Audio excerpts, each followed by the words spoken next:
السلام علیکم. میرے جنوری 2019 کو 2 بائی پاس ہوئے اور ایک بال ریپیئر ہوا.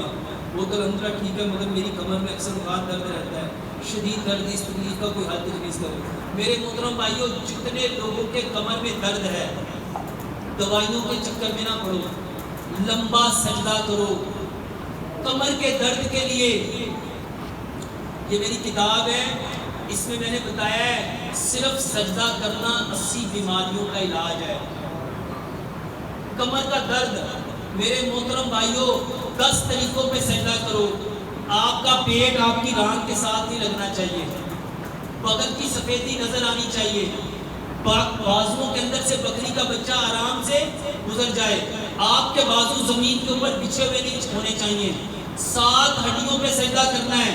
7 ہڈیاں، 2 پاؤں، 2 گھٹنے، 2 ہاتھ، 7ویں ہڈی یہ ناک کی تھی. بدقسمتی سے ہم یہ لگاتے ہی نہیں ہیں. ہم تو یہ لگاتے ہیں ماتھا، اور یہ کیوں لگاتے ہیں؟ کیونکہ سجدہ قریب کرتے ہیں. آگے کر کے سجدہ کرو. جتنا اپنے آپ کو آگے لے جاؤ گے، آپ کے کمر کے ورٹیبریٹس کھلیں گے، آپ کے مورے کھلیں گے.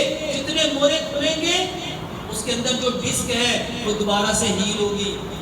اپنے پیروں کی انگلیوں کو زمین کے ساتھ چپکا کے رکھو، پیروں کی ایڑیوں کو ملا کے رکھو اور زمین کی سختی محسوس کرو. اور تم میں سے کوئی بھی آنکھیں بند کر کے سجدہ نہ کرے. میرے محترم بھائیوں، لمبا سجدہ 5 سے 10 منٹ کے درمیان سجدہ کرو. 5 سے 10 منٹ کے درمیان سجدہ کرو. یہ جتنے لوگ کہتے ہیں کمر کی درد ٹھیک نہیں ہوتی، اللہ کی قسم کھا کے کہتا ہوں، صرف ایک دن 10 منٹ کا سجدہ کرو، آپ خود کہو گے کہ الحمدللہ فرق پڑتا ہے. بہت سارے لوگ بیلٹ پہن لیتے ہیں. جو لوگ نماز میں سجدہ نہیں کر سکتے، وہ اپنے بیڈ پہ الٹا لیٹ جائیں، اپنی ٹانگوں کو سمیٹ لیں، اپنی ہپ کو اوپر اٹھا لیں، اپنے ہاتھوں کو آگے کر کے لے جائیں اور سجدہ کریں. یقین جانیں آپ خود بتائیں گے کہ کتنا فرق پڑتا ہے.